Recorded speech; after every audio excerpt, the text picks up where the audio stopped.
Solo para locos. Había una vez un hombre llamado Harry, conocido como el lobo estepario. Caminaba en dos piernas, usaba ropa y era un ser humano, pero en realidad se trataba de un lobo estepario. Había aprendido muchas de aquellas cosas que los hombres con buen juicio pueden aprender. Pero lo que no había logrado era lo siguiente, sentirse satisfecho consigo mismo y con su vida. Era incapaz de hacerlo, era un hombre insatisfecho. Es probable que eso se debiera a que, en el fondo de su corazón, sabía, o creía saber, que en realidad no era un ser humano, sino un lobo de la estepa.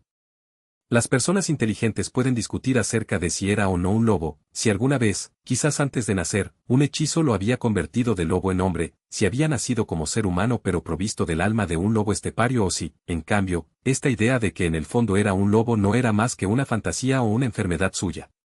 Sería posible, por ejemplo, que esta persona hubiera sido indomable y salvaje y desordenada durante su infancia, que sus educadores hubiesen intentado matar a la bestia que había en él y que, justo así, generaran en él el convencimiento de que de hecho era una bestia, cubierta apenas por una fina capa de educación y humanidad. Podríamos hablar largo y tendido sobre el tema e, incluso, escribir libros, pero eso no ayudaría al lobo estepario, porque a él le daba lo mismo si llevaba al lobo dentro de sí a causa de un hechizo o de una paliza, o si no era más que una alucinación de su alma. ¿Qué pensaban los demás y qué pensaba él mismo al respecto no le importaba nada, eso no le sacaba al lobo de adentro. Así que el lobo estepario tenía dos naturalezas, una humana y una animal. Ese era su destino y es posible que no se tratara de uno tan especial o único. Al parecer ya se han visto muchos seres humanos con algo de perro o de zorro, de pez o de víbora, sin que eso les causara dificultades particulares. En esas personas convivían el hombre y el zorro, el hombre y el pez, y ninguno lastimaba al otro, hasta llegaban a ayudarse entre sí, y alguna de esas personas que llega lejos y es envidiada debe su éxito más al zorro o al mono que lleva dentro que al ser humano. Por el contrario, en Harry era diferente. El ser humano y el lobo no iban a la par y, menos aún, se ayudaban entre sí, sino que desarrollaron una enemistad mortal, permanente, y uno vivía a pesar del otro. Y cuando dos que comparten una sangre y un alma son enemigos mortales, entonces la vida es mala. En fin, a cada uno le toca su suerte, y ninguna es fácil. Resulta que nuestro lobo estepario sentía que a veces vivía como lobo y, otras, como hombre, tal como sucede con todos los seres mixtos, pero que, cuando era lobo, el ser humano que tenía dentro estaba constantemente al acecho, observando, evaluando y juzgando y que, en las épocas en las que era hombre, el lobo hacía lo mismo.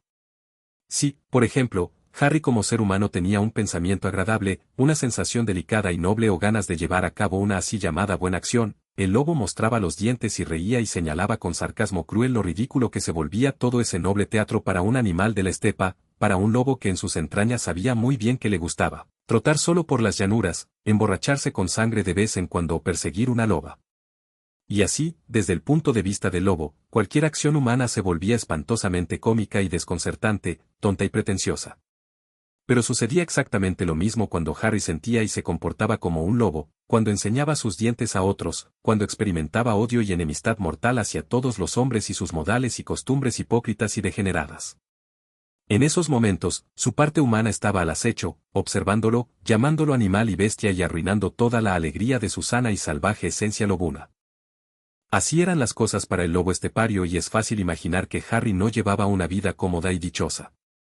Pero con eso no queremos decir que era infeliz en un grado muy especial, aunque a él mismo sí le parecía, así como todas las personas suelen considerar que los males que las aquejan son los más graves. Eso no se debe decir de ningún ser humano. Quien no tenga un lobo dentro tampoco tiene que ser, por eso, feliz. Y aún la vida más desdichada tiene sus momentos de luz y sus pequeñas flores entre la arena y las rocas. Así sucedía también con el lobo estepario. Por lo general era muy desdichado, eso no se puede negar, y también podía volver desdichados a otros, sobre todo cuando él los amaba y viceversa. Porque todos los que se encariñaban con él solo veían uno de sus lados. Algunos querían al hombre fino, inteligente y original, y se horrorizaban y desilusionaban cuando, de pronto, se veían obligados a descubrir al lobo que había en él. Y no les quedaba otra opción, porque igual que todos, Harry quería ser amado entero y, justamente por eso, no podía esconder o negar al lobo delante de aquellos cuyo amor le importaba. Pero también estaban las personas que amaban específicamente al lobo en él, lo libre, salvaje, indomable, peligroso y fuerte, y para ellos, de nuevo, era en extremo decepcionante y deplorable que el lobo malo y salvaje fuera también un ser humano que albergaba nostalgia de bondad y ternura, que encima quería escuchar a Mozart, leer versos y tener ideales humanos. Estos, sobre todo, solían quedar especialmente desilusionados y enojados. Así, el lobo estepario también introducía su duplicidad y ambivalencia en todos los destinos extraños que rozaba. Pero quien ahora piense que conoce al lobo estepario y que puede imaginar su vida miserable, desgarrada, se equivoca, aún le falta saber mucho. Le falta saber que, así como no hay reglas sin excepción y como, bajo ciertas circunstancias, Dios prefiere a un solo pecador que 99 justos, para Harry también existieron las excepciones y los golpes de suerte, que en algunos momentos el lobo y el ser humano pudieron respirar, pensar y sentir con pureza y sin molestarse, sí, que a veces, en horas muy singulares, hicieron las paces y vivieron juntos con amor, de manera que no se trataba simplemente de que uno dormía mientras el otro estaba despierto, sino que ambos se fortalecían entre sí y cada uno potenciaba al otro. También en la vida de este hombre, como en la de todo el mundo entero, lo conocido, cotidiano, común y constante parecían tener el único sentido de experimentar aquí y allá una breve pausa, de ser interrumpido para dar lugar a lo extraordinario, a la maravilla, a la gracia. Si estas horas de felicidad cortas, raras, compensaban y suavizaban el terrible destino del lobo estepario, de manera que al final la dicha y el dolor estuvieran equilibrados, o si incluso la breve pero intensa felicidad de aquellas pocas horas absorbía toda la pena y generaba una demasía. Esa es otra pregunta acerca de la cual pueden meditar a gusto las personas ociosas. El lobo también meditaba a menudo sobre el tema, y esos eran sus días tranquilos e inútiles. Aquí es necesario agregar una cosa más. Porque existen muchos seres humanos del estilo de Harry, muchos artistas, por ejemplo, pertenecen a su tipo. Todas estas personas llevan dos almas, dos esencias, dentro de sí, lo divino y lo diabólico, la sangre materna y la paterna, la capacidad para la felicidad y para el dolor, cohabitan en ellas con tanta enemistad y confusión como lo hacen el lobo y el ser humano dentro de Harry. Y estas personas, cuyas vidas son muy turbulentas, experimentan a veces, en sus raros instantes de dicha, algo tan fuerte, tan innombrable y bello, la espuma de la dicha instantánea salta tan alto y brillante sobre el mar, que esta felicidad que se enciende brevemente también roza a los otros y los hechiza. Así, como una valiosa y leve espuma de felicidad por encima de un mar de dolor, nacen todas aquellas obras de arte en las que un único hombre sufriente se eleva con tanta altura por encima de su propio destino, que su dicha ilumina como una estrella y aparece ante aquellos que la ven como algo eterno y como su propio sueño de felicidad. En realidad, todas estas personas, sea como fuere que se llamen sus acciones y obras, no tienen vida alguna. Esto quiere decir que sus vidas no tienen sentido, no tienen forma, no son héroes o artistas o pensadores en la misma forma en que los otros son jueces, médicos, zapateros o maestros, sino que su vida es un movimiento y un embate constante y penoso. Es infeliz y está dolorosamente desgarrada, y se vuelve espantosa y absurda ni bien dejan de estar dispuestos a ver el sentido justamente en aquellas escasas experiencias, acciones, pensamientos y obras que se encienden por encima del caos de una vida así. Entre las personas de esta clase surgió la idea peligrosa y terrible de que tal vez toda la vida humana no sea más que un grave error, un aborto violento y fallido de la madre primigenia, un intento salvaje y espantosamente fracasado de la naturaleza. Pero entre ellas también surgió la otra idea, la que dice que tal vez el hombre no sea solo un animal medianamente sensato, sino un hijo de los dioses destinado a ser inmortal. Cada clase de persona tiene sus características, sus signos, sus vicios y virtudes, su pecado mortal. Entre las señales del lobo estepario se contaba el hecho de que era una persona nocturna. Para él la mañana era una hora mala, a la que temía y que nunca le había traído algo bueno. Nunca estuvo realmente contento en alguna mañana de su vida, nunca cometió una buena acción antes del mediodía, nunca tuvo buenas ocurrencias, ni generó alegría para sí mismo o para otros. Solo con el transcurso de la tarde, de a poco, entraba en calor y revivía, y solo al anochecer, durante sus días buenos, se volvía fructífero, despierto y, a veces, ardiente y alegre. Su necesidad de soledad e independencia tenía que ver con esto. Ninguna persona sintió jamás una necesidad más profunda y apasionada de independencia que él. Durante su juventud, cuando todavía era pobre y le costaba ganarse el pan, prefería pasar hambre y vestirse con ropa andrajosa con tal de obtener un poquito de independencia. Jamás se había vendido por dinero o bienestar, a mujeres o a poderosos, cientos de veces había rechazado aquello que para todo el mundo era una ventaja y una fortuna, con tal de cuidar su libertad. Ninguna idea le parecía más odiosa y terrible que tener un oficio, cumplir con un orden diario y anual, tener que obedecer a otro.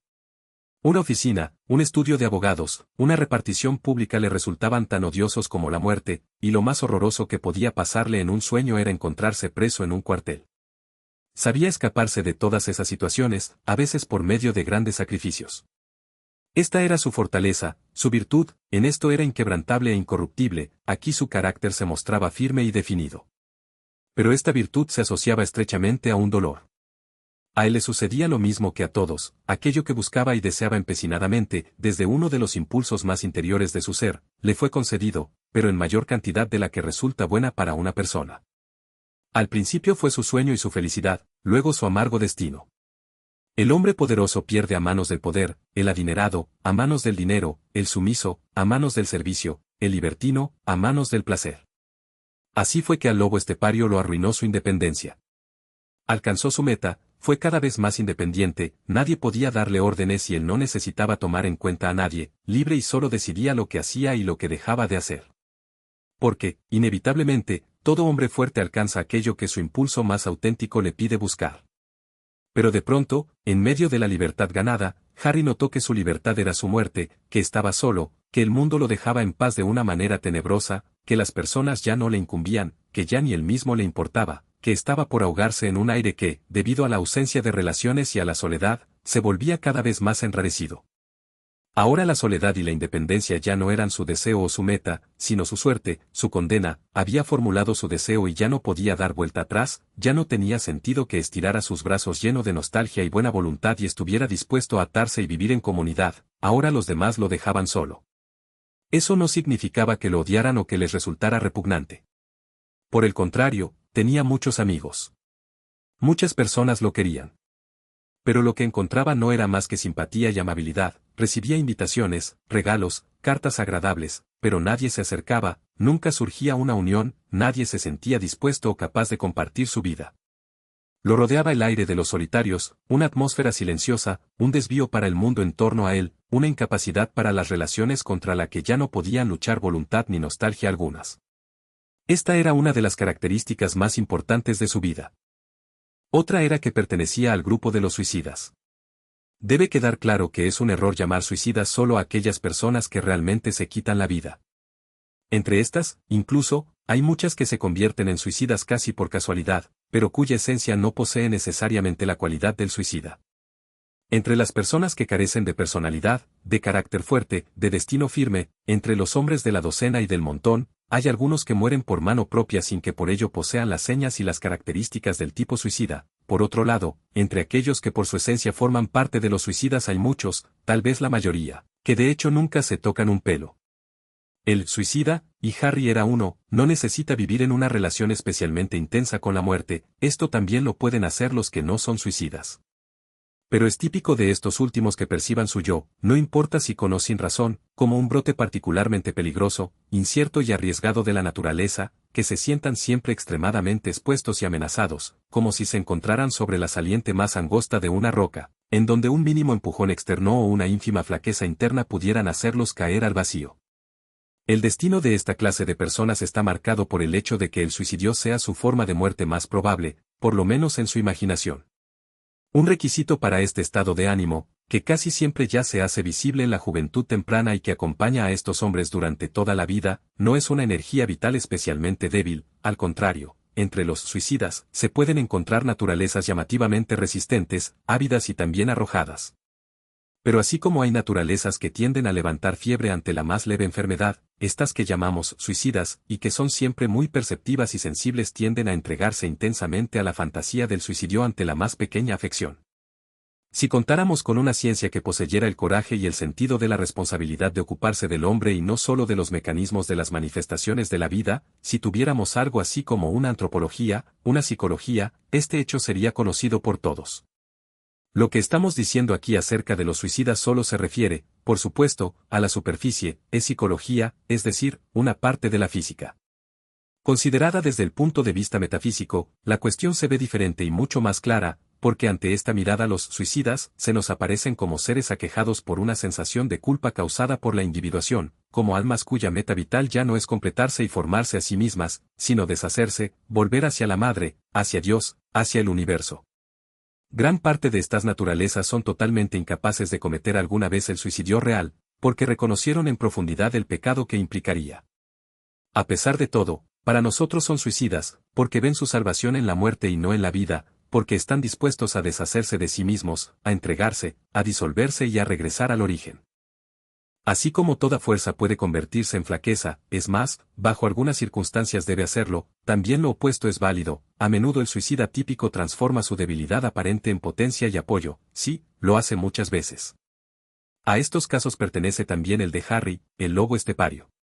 Igual que para miles de su tipo, la idea de que el camino a la muerte estaba disponible a cualquier hora no solo resultaba un juego juvenil y melancólico de su fantasía, sino que le sirvió para construir un consuelo y un sostén. A pesar de ello, como en toda persona de su clase, cada afección, cada dolor, cada situación desagradable de la vida, volvía a despertar en él el deseo de evadirse a través de la muerte. Pero de a poco fue elaborando una filosofía útil para la vida, que partía de aquella predisposición.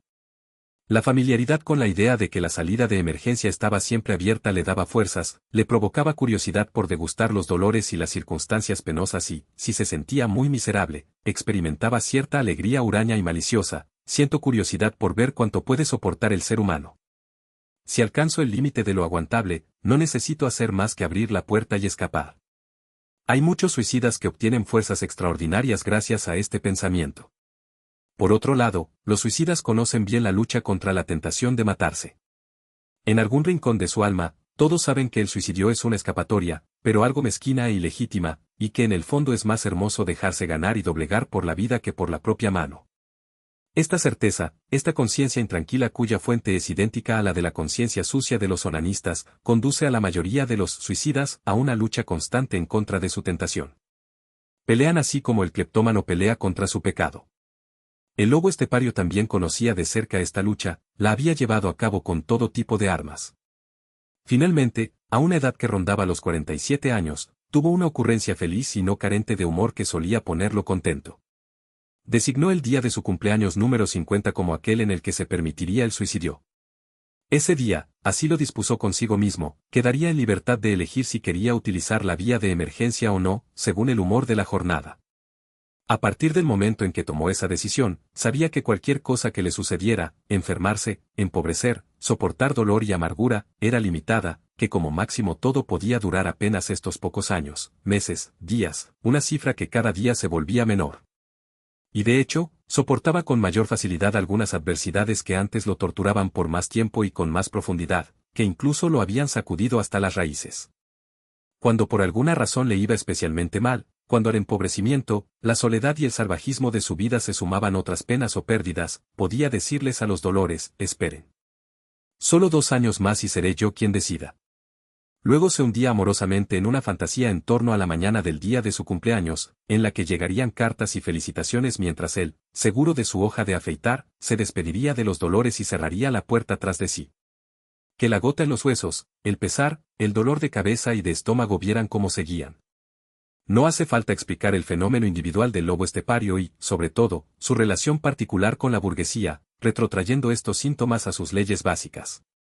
Pero ya que se ofrece por sí sola, tomemos esta relación con lo burgués como punto de partida. Según su propia interpretación, el lobo estepario se encontraba totalmente fuera del mundo burgués, ya que no sabía qué era la vida en familia ni la ambición social.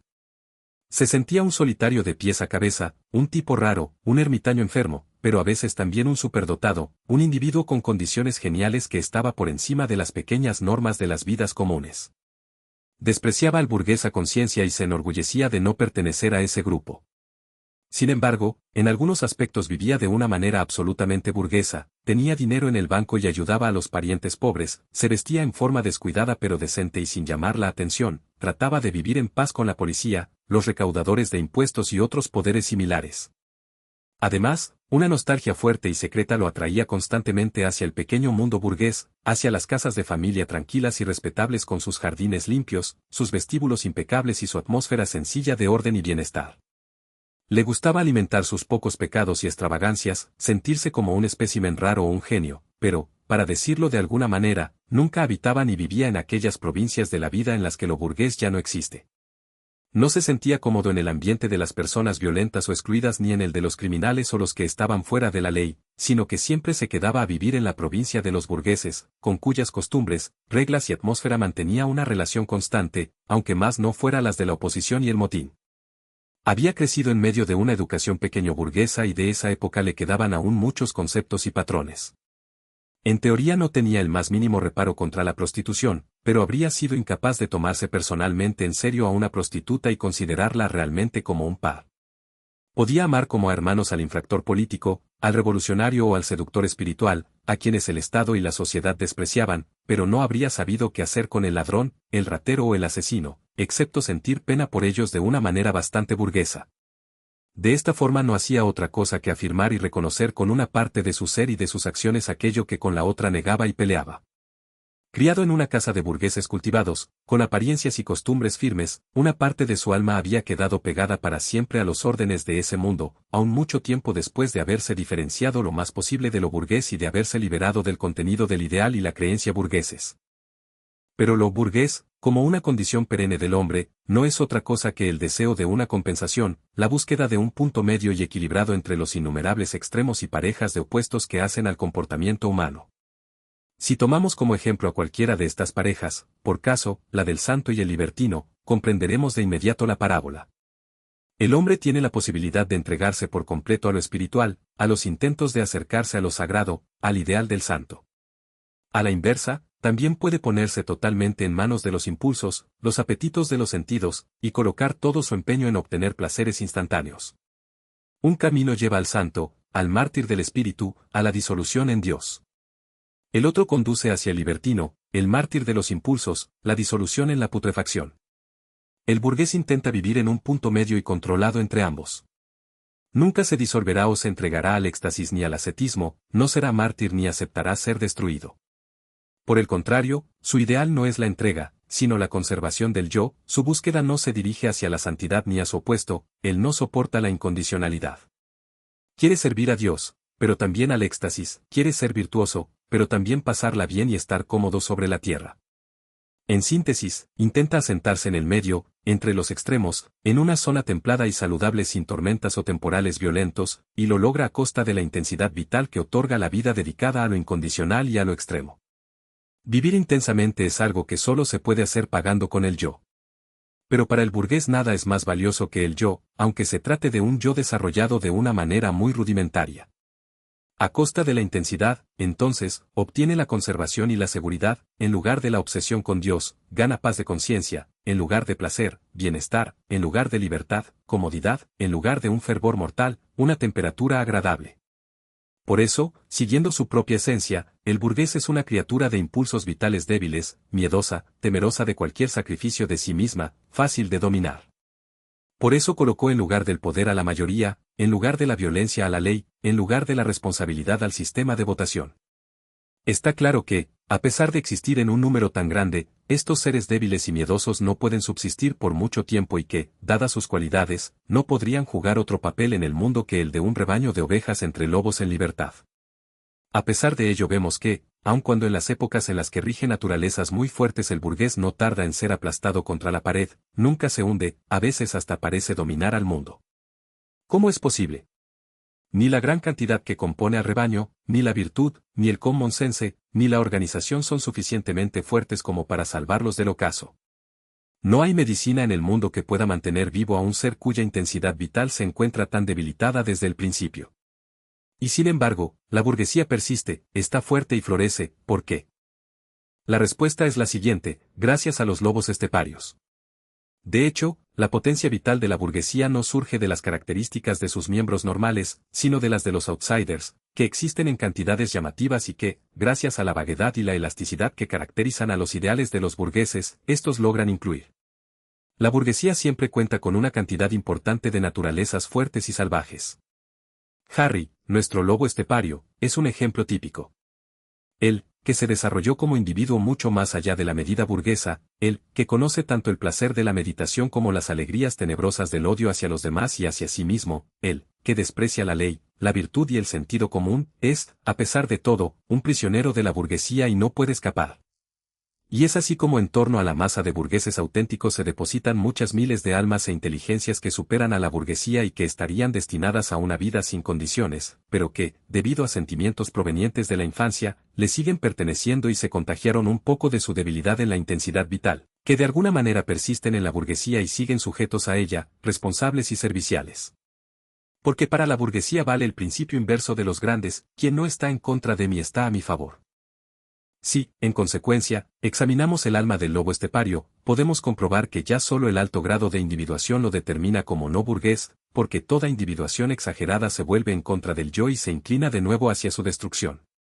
Vemos que el lobo estepario se inclina con fuerza tanto para el lado del santo como para el del libertino, pero que debido a algún tipo de debilitación o indolencia no pudo tomar el impulso necesario para avanzar hacia el espacio libre y salvaje, y que quedó bajo la influencia del firmamento maternal de la burguesía. Esta es su ubicación en el universo del mundo, esta es su atadura. La mayoría de los intelectuales, gran parte de los artistas, pertenecen al mismo tipo. Solo los más fuertes atraviesan la atmósfera de la tierra burguesa y alcanzan lo cósmico. Los demás se resignan o aceptan compromisos, desdeñan a los burgueses pero siguen perteneciendo a ese grupo, que se fortalece y glorifica al tener que aceptarlos, en última instancia, para poder seguir viviendo. Estas innumerables existencias no llegan a ser trágicas, pero sí bastante desgraciadas y desafortunadas, y sus talentos maduran y dan frutos en medio de un infierno. Los pocos que logran soltarse encuentran su lugar en lo incondicional y desaparecen de una manera admirable, ellos son los trágicos, su cantidad es exigua. Pero para los otros, los que quedaron atados, aquellos cuyo talento a veces recibe todos los honores por parte de la burguesía, para ellos queda abierto un tercer reino, un mundo imaginario pero soberano, el del humor. Los lobos esteparios inquietos, esas personas que sufren constantemente y en forma terrible, a quienes no les fue concedido el ímpetu necesario para la tragedia ni para abrirse camino hacia el firmamento, que se sienten llamados por lo incondicional pero no pueden vivir con ello, cuando, a través del sufrimiento, su espíritu se vuelve fuerte y elástico, se les ofrece la escapatoria conciliadora hacia el humor. El humor será siempre un poco burgués, a pesar de que el auténtico hombre común es incapaz de comprenderlo. En esta esfera imaginaria se concreta el ideal complicado y multifacético de todos los lobos esteparios. Aquí no solo es posible aceptar al santo y al libertino a la vez y doblar los polos hasta que se junten, sino incluir, también, la aceptación del burgués. Porque es posible que el que está obsesionado con Dios acepte al criminal, y lo mismo es válido al revés, pero tanto para ellos como para todos los demás incondicionales resulta imposible aceptar, además, aquel centro tibio, neutral, lo burgués. Solo el humor, el invento maravilloso de aquellos que ven impedida su vocación para lo más grande, de los casi trágicos, de los infelices más dotados, solo el humor, tal vez el logro más auténtico y genial de la humanidad, puede cumplir esta tarea imposible, la de cubrir y unir todas las áreas de la esencia del hombre con los rayos de su prisma. Vivir en el mundo como si no fuera el mundo, obedecer la ley pero estar por encima de ella, poseer como si no se poseyera nada, renunciar como si no se tratara de una renuncia, lo único que puede cumplir con todas estas exigencias populares y muchas veces citadas en relación con una sabiduría de vida elevada es el humor. Y si en el fondo de su infierno sofocante el lobo estepario, a quien no le faltan las dotes y las condiciones necesarias, lograra hacer hervir y destilar esta poción mágica, entonces estaría salvado. Todavía le falta mucho. Pero la posibilidad, la esperanza, existen. Quien lo ama, quien se interese por él, puede desearle esta salvación. Quedaría inmerso para siempre en lo burgués, pero sus penas se volverían soportables y fructíferas. Su relación de amor y odio con la burguesía perdería sentimentalismo y su atadura a este mundo dejaría de torturarlo constantemente como si fuera la mayor vergüenza. Para alcanzar este punto o, tal vez, para atreverse por fin a dar el salto que lo lleve al universo, un lobo estepario debería ser colocado frente a sí mismo, debería mirar profundamente dentro del caos de su propia alma y tomar conciencia absoluta de sí. Entonces su existencia dudosa se le revelaría en toda su inmutabilidad y de ahí en más le sería imposible huir a cada rato del infierno de sus impulsos para refugiarse en consuelos sentimentales y filosóficos y correr de ahí, de nuevo, hacia la borrachera ciega de su esencia lobuna. Hombre y lobo se verían obligados a reconocerse el uno al otro sin falsas máscaras sentimentales, a mirarse desnudos a los ojos. En ese momento podrían explotar o separarse para siempre, de tal forma que ya no habría un lobo estepario, o podrían cerrar un matrimonio de conveniencia bajo la luz naciente del humor. Es posible que algún día Harry se vea conducido ante esta última opción. Es posible que aprenda a reconocerse, ya sea porque le pongan en la mano uno de nuestros espejos, porque se tope con los inmortales o porque, tal vez, encuentre en uno de nuestros teatros mágicos aquello que necesita para liberar su alma abandonada. Miles de posibilidades como estas lo esperan, su destino las atrae de manera irresistible. Todos los excluidos de la burguesía viven en una atmósfera de oportunidades mágicas, alcanza una nada para que el rayo caiga a tierra. Y todo esto es bien sabido por el lobo estepario, aunque jamás llegue a ver este fragmento de su biografía interior. Él intuye su ubicación dentro de la construcción del mundo, intuye y conoce a los inmortales, intuye y teme la posibilidad de encontrarse consigo mismo, sabe de la existencia de aquel espejo en el que le hace tanta falta mirar y en el que teme, con pavor, mirarse. Al final de este estudio todavía resta aclarar una última ficción, un engaño fundamental. Todas las explicaciones, toda la psicología, todos los intentos de comprender requieren ayudas, teorías, mitologías, mentiras, y un autor decente no debería dejar de esclarecer estas mentiras, dentro de sus posibilidades, al final de su exposición. Cuando yo digo arriba y abajo, se trata de una afirmación que precisa una explicación, porque el arriba y el abajo solo existen en el pensamiento, en la abstracción. El mundo mismo no tiene un arriba y un abajo. Así es que, en resumen, también el lobo estepario resulta ser una ficción. Cuando Harry se percibe a sí mismo como un hombre lobo y cree estar compuesto por dos seres enemistados y opuestos, no se trata más que de una mitología simplificadora. Harry no es un hombre lobo, nosotros utilizamos la mentira que él mismo inventó y en la que cree, y lo consideramos realmente como un ser doble, un lobo estepario, con la esperanza de que ese engaño sirva para que nos entienda con mayor facilidad. Ahora intentaremos aclararlo. La división en lobo y hombre, en impulso y espíritu, a través de la cual Harry intenta volver más comprensible su destino, es una simplificación muy burda. Es una violación de lo real a favor de una explicación plausible pero equívoca de las contradicciones que este hombre encuentra dentro de sí mismo y que considera como la fuente de sus penas, que no son pocas. Harry se ve como una persona, lo que significa un mundo de ideas, sentimientos, cultura, naturaleza dominada y sublimada, y también como un lobo, es decir, un mundo de impulsos, salvajismo, crueldad y naturaleza cruda y sin sublimar. Pero a pesar de esta organización aparentemente clara de su esencia en dos esferas enemigas entre sí, alguna que otra vez, por un rato, experimentó momentos felices en los que el lobo y el hombre hicieron las paces. Si Harry quisiera establecer en cada instante de su vida, en cada una de sus acciones y de sus sensaciones, qué parte le corresponde a la persona y qué parte al lobo, no tardaría en verse en aprietos y toda su hermosa teoría del lobo se le vendría abajo. Porque ninguna persona, ni siquiera el negro primitivo, ni siquiera el idiota, son tan agradablemente sencillos como para que su esencia se deje explicar con la suma de solo dos o tres elementos principales. Y, en especial, querer describir a una persona tan diferenciada como Harry mediante la división ingenua en lobo y en hombre es un intento desesperadamente infantil. Harry no está compuesto por dos seres, sino por centenares, por millares. Su vida, como la de cualquier persona, no oscila solo entre dos polos, por ejemplo, el impulso y el espíritu o el santo y el libertino, sino que oscila entre miles, entre incontables pares polares. Que un hombre tan educado e inteligente como Harry pueda considerarse un lobo estepario, que crea que puede albergar la construcción rica y compleja de su vida en una fórmula tan simple, brutal y primitiva, no nos debe sorprender. El hombre no es capaz de pensar a alto nivel, e incluso la persona más intelectual y culta ve siempre al mundo y a sí mismo a través de las lentes de fórmulas muy ingenuas, simplificadoras y mentirosas. Sobre todo a sí mismo. Por lo visto, una necesidad innata y compulsiva de todos los seres humanos es imaginar su yo como una unidad. Por más seguido y fuerte que sea sacudido este delirio, siempre vuelve a rearmarse. El juez que está sentado frente al asesino y lo mira a los ojos y lo escucha hablar por un segundo con su propia voz, la del juez, y que encuentra todas las emociones, capacidades, posibilidades del otro en su propio interior, vuelve a ser uno en el momento siguiente, es juez, se mete velozmente en la cáscara de su yo inventado, cumple con su función y condena a muerte al asesino.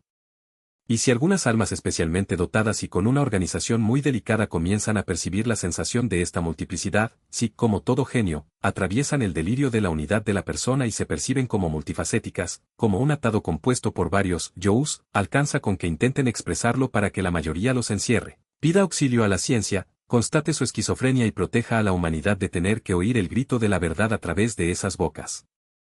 En fin, ¿para qué malgastar palabras aquí? ¿Para qué manifestar cosas que cualquier pensante sabe por cuenta propia, pero que no es costumbre decir en voz alta?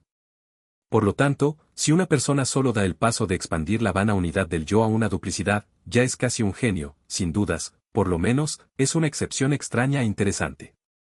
Pero en realidad ningún yo, ni siquiera el más ingenuo, es una unidad, sino un mundo extremadamente multifacético, un pequeño firmamento, un caos de formas, escalones y situaciones, de herencias y posibilidades. Cada uno intenta considerar este caos como una unidad y habla de su yo como si se tratara de una aparición sencilla, firme y delineada con claridad. Este es el engaño común entre todas las personas, incluso entre las más elevadas, y parece ser un requisito, una exigencia de la vida, igual que respirar y alimentarse. El engaño se basa en una transferencia sencilla. Como cuerpo, toda persona es uno, como alma, no lo es jamás. También la literatura, aun la más refinada, suele operar con personajes aparentemente completos, enteros. Los especialistas y conocedores valoran, sobre todo, el drama, tienen razón, ya que ofrece, o podría ofrecer, la mayor posibilidad para representar al yo en su pluralidad, si esto no se contradijera con la burda apariencia que nos hace creer que, como está metido en un cuerpo innegablemente completo, entero y único, cada personaje del drama es una unidad. Por eso es que la estética ingenua también valora, sobre todo, al así llamado drama de caracteres, en el que cada figura aparece como una unidad fácil de reconocer y aislada. Solo de lejos y de a poco, algunos individuos comienzan a intuir que tal vez se trate de una estética superficial y barata y que nos equivocamos cuando aplicamos a nuestros grandes dramaturgos los conceptos de belleza maravillosos pero ajenos, impuestos, de la antigüedad, que en realidad, partiendo siempre del cuerpo visible, inventó la ficción del yo, de la persona. En las literaturas de la India antigua no se conoce este concepto, los héroes de las épicas indias no son personajes, sino nudos de personajes, filas de encarnaciones. Y en nuestro mundo moderno existen textos que, tras el velo del juego de los personajes y de los caracteres, sin que el autor esté del todo consciente, intentan exhibir una multiplicidad del alma. Quien quiera reconocerla debe decidirse alguna vez a no considerar a las figuras de estos textos como seres unitarios, sino como partes, como lados, como aspectos diferentes de una unidad superior, para mí, del alma del escritor. Quien lea así el Fausto, por ejemplo, verá como Fausto, Mefistófeles, Wagner y todos los demás se conjugan en una unidad, una suprapersona, y solo en esa unidad superior, no en las figuras aisladas, se puede entrever algo del alma verdadera.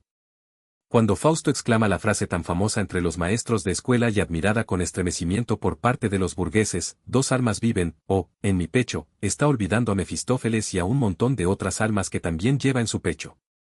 Nuestro lobo estepario cree lo mismo, que carga dos almas, lobo y hombre, en su pecho y que, así, se queda sin espacio. Es que el pecho, el cuerpo, son siempre uno, pero las almas que viven allí no son 2 ni 5, sino incontables.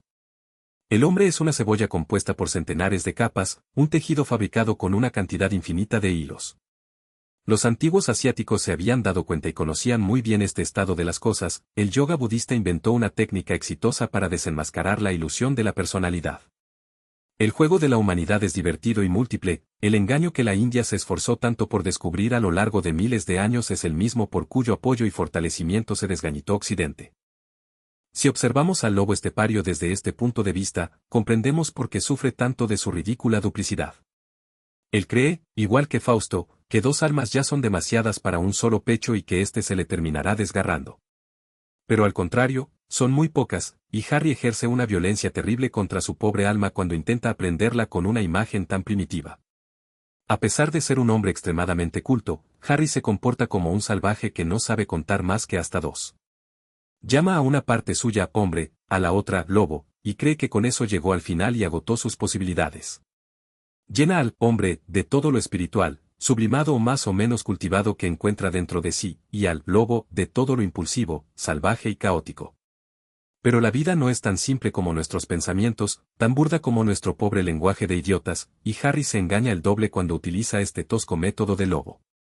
Tememos que entiende como hombre a provincias enteras de su alma a las que todavía les falta un buen trecho para hacerlo, y que adjudica al lobo partes de su esencia que ya lo superaron hace rato. Como todo el mundo, Harry también cree saber muy bien qué es el hombre, cuando en realidad no lo sabe en absoluto, a pesar de que en sueños y otros estados de conciencia difíciles de controlar suele intuirlo. Si no olvidara estas intuiciones, si se adueñara de ellas. El hombre no es una figura fija y permanente, este era el ideal de la antigüedad, a pesar de la noción opuesta que defendían sus sabios, es más bien un intento y una transición, el puente angosto, peligroso, entre la naturaleza y el espíritu. Su vocación interior lo impulsa hacia el espíritu, hacia Dios, su anhelo íntimo lo lleva hacia la naturaleza, hacia la madre, su vida, temblorosa y asustada, oscila entre estos dos poderes. Lo que las personas de cada época entienden bajo el concepto de hombre no pasa de ser un acuerdo burgués y pasajero. Determinados impulsos crudos son rechazados y mal vistos por esta convención, que exige un poco de conciencia, buen comportamiento y desbestialización, y que no solo permite la posesión de una porción mínima de espíritu, sino que la demanda. El hombre de esta convención, como todo ideal burgués, no es más que un compromiso, un intento tímido, ingenuo y astuto a la vez de amortiguar los requisitos violentos de la mala madre primordial, la naturaleza, y del molesto tatarabuelo espíritu, y de vivir entre ellos en un tibio punto medio. Dentro de ese marco, el burgués permite y tolera aquello que llama personalidad, pero al mismo tiempo la entrega a ese monstruo, el Estado, y pone constantemente a uno en contra del otro. Por eso, hoy el burgués puede quemar en la hoguera por hereje o colgar por criminal a aquella persona para quien mañana construirá monumentos recordatorios. Que el hombre no es algo ya creado, sino una exigencia del espíritu, una posibilidad lejana tan deseada como temida, y que el camino hacia allá solo puede ser recorrido de a poco y bajo terribles torturas y éxtasis por aquellos escasos individuos a los que hoy espera la guillotina y mañana el bronce, esta idea también vive dentro del lobo estepario. Pero lo que en su interior él llama hombre, como oposición al lobo, no es, en gran parte, más que aquel hombre mediocre de la convención burguesa. Harry tiene una noción bastante acertada acerca de por dónde pasa el camino hacia el hombre auténtico, el camino hacia los inmortales, a veces también lo sigue durante un trecho minúsculo, dudoso, y paga con penas tremendas, con una soledad dolorosa. Pero a pesar de todo, en el fondo de su alma, teme cumplir con la exigencia más elevada, aceptar y perseguir la auténtica transformación en hombre, la que busca el espíritu, transitar el único camino angosto hacia la inmortalidad. Percibe bien, eso solo lleva a dolores aún mayores, al ostracismo, a la última renuncia, tal vez a la guillotina, y aunque al final de este camino se encuentre, tentadora, la inmortalidad, no está dispuesto a soportar todas esas penas, a morir todas esas muertes. A pesar de que sabe mejor que los burgueses qué significa hacerse hombre, cierra los ojos y no quiere admitir que atarse con desesperación al yo y no querer morir es el camino más seguro hacia la muerte eterna, mientras que poder morir, deshacerse de los envoltorios y entregar permanentemente el yo al cambio llevan a la inmortalidad. Cuando adora a sus preferidos entre los inmortales, a Mozart por ejemplo, no deja de mirarlos, en última instancia, con ojos burgueses. Se inclina por explicar su perfección de la misma manera en que lo haría un maestro de escuela, a través de sus altas dotes de especialista, en lugar de hacerlo a través de la grandeza de sus entregas y de su disposición al sufrimiento, de su indiferencia hacia los ideales burgueses y de la tolerancia hacia aquella soledad máxima que transforma la atmósfera burguesa en torno al sufriente, al que se está haciendo hombre, en un éter frío, hacia la soledad del jardín de Getsemaní. Dentro de todo, por lo menos, nuestro lobo estepario descubrió en su interior la duplicidad fáustica, comprendió que la unidad de su cuerpo no se condice con una unidad del alma, sino que, en el mejor de los casos, él apenas se encuentra en camino, en una larga peregrinación, hacia ese ideal armónico. No quiere ganarle al lobo que lleva adentro y convertirse totalmente en hombre, ni renunciar al hombre para vivir como lobo una vida entera y sin desgarros. Es probable que nunca haya observado a un lobo de verdad, habría visto que los animales tampoco tienen un alma única, que en ellos, detrás de la forma bella y firme del cuerpo, también habita una multiplicidad de anhelos y estados, que al lobo también lo acosan precipicios, que también sufre. No, con la idea de volver a la naturaleza, el hombre toma siempre por un camino errado, penoso y desesperanzado. Harry jamás podrá ser de nuevo todo un lobo y, si lo lograra, se daría cuenta de que el lobo tampoco es sencillo y primario, sino múltiple y complicado. El lobo también lleva dos o más almas en su pecho lobuno y quien desee ser uno incurre en el mismo olvido que la persona que canta, oh, bendito quien aún es un niño. La persona simpática pero sentimental que canta esto también quiere regresar a la naturaleza, a la inocencia, a los comienzos, y olvida por completo que los niños no son en absoluto benditos, que son capaces de grandes conflictos, de muchas ambigüedades, de todas las penas. Ningún camino lleva de vuelta al lobo ni al niño. En el principio de las cosas no hay inocencia ni simplicidad, todo lo creado, incluso lo que parece más sencillo, ya es culpable, múltiple, ya fue arrojado a la corriente sucia del devenir y nunca más, podrá nadar corriente arriba. El camino hacia la inocencia, hacia lo no creado, hacia Dios, no lleva para atrás, sino para adelante, no lleva hacia el lobo o el niño, sino cada vez más adentro de la culpa, cada vez más profundo hacia el hacerse hombre. Pobre lobo estepario. El suicidio tampoco te será una gran ayuda, para hacerte hombre tendrás que recorrer el camino más largo, más pesado y duro, tendrás que multiplicar tu duplicidad, complicar mucho más tus confusiones. En lugar de angostar tu mundo y simplificar tu alma, tendrás que admitir cada vez más mundo, al final, al mundo entero, en tu alma dolorosamente ampliada para llegar tal vez, algún día, al final, a la paz. Este camino fue recorrido por Buda, por cada persona grande, algunos lo hicieron de manera consciente, otros no, tan lejos como los llevó la suerte de su aventura temeraria. Cada nacimiento significa una separación del universo, una delimitación, un alejamiento de Dios, un doloroso hacerse de nuevo. Y regresar al universo, disolver la penosa individuación, convertirse en Dios, significa lo siguiente, haber ampliado tanto el alma que pueda abarcar otra vez al cosmos. Aquí no estamos hablando del hombre que conoce la escuela, la economía nacional o la estadística, ni de aquel que camina de a millares por las calles y del que no podemos atrapar más que lo que hacemos con la arena junto al mar o con la espuma en la rompiente. Un par de millones más o menos no importan, son material, nada más. No, nosotros hablamos del hombre en su sentido más elevado, de la meta que espera al final del largo camino del hacerse hombre, del hombre magnífico, inmortal. El genio no aparece en ocasiones tan contadas como pensamos, claro que tampoco es tan común como pretenden las historias de la literatura o del mundo o, peor aún, los diarios. El lobo estepario Harry, creemos, poseería genio suficiente como para intentar el desafío de convertirse en hombre, en lugar de escudarse quejoso, ante cada dificultad, en su tonto lobo. Que ante estas posibilidades los hombres recurran a los lobos esteparios y a las dos almas, o es igual de llamativo y triste como que desarrollen tan a menudo ese amor cobarde a lo burgués. Un hombre capaz de entender a Buda, un hombre que tiene noción de los cielos y los abismos de la humanidad, no debería vivir en un mundo en el que rigen el sentido común, la democracia y la educación burguesa. Solo lo hace por miedo y cuando sus dimensiones lo acosan, cuando la ajustada sala burguesa se le vuelve demasiado apretada, le echa la culpa al lobo y no quiere aceptar que, a veces, esa es su mejor parte. Llama lobo a todo lo salvaje que tiene dentro y lo percibe como malo, peligroso, como el terror del burgués, pero él, que cree ser un artista y poseer sentidos delicados, no es capaz de darse cuenta de que además del lobo, detrás del lobo, viven muchas otras cosas que tienen nombres diferentes, que también están el zorro, el dragón, el tigre, el mono y el ave del paraíso. Y que todo este mundo, este jardín del Edén repleto de seres nobles y terribles, grandes y pequeños, fuertes y suaves, se encuentra ahogado y preso por culpa del cuento del lobo, así como el hombre verdadero dentro de él se ve ahogado y encerrado por el burgués. Hay que imaginarse un jardín con miles de árboles, flores, frutas, hierbas. Si el jardinero de este lugar no conoce otra diferenciación botánica que la que existe entre comestible y mala hierba, entonces no sabrá qué hacer con el 90% de su jardín. Arrancará las flores más maravillosas, tirará abajo los árboles más nobles o, como mínimo, los odiará y los mirará mal. Eso es lo que hace el lobo estepario con las miles de flores que hay en su alma. Lo que no cabe bajo la rúbrica de hombre o lobo, no lo ve. ¿Y cuántas cosas es capaz de incluir bajo el título hombre? Todo lo cobarde, simiesco, tonto y pequeño, si no es claramente lobuno, pasa a formar parte del hombre. Y todo lo fuerte y lo noble pasa al lobo, solo porque aún no logró dominarlo. Nos despedimos de Harry, dejamos que siga solo su camino. Si ya estuviera con los inmortales, si ya estuviera allí donde parece conducir su camino difícil, con cuánta sorpresa miraría su ir y venir, las curvas salvajes e indecisas de su ruta. Cómo le sonreiría a ese lobo estepario, dándole ánimos, retándolo, con compasión, con diversión.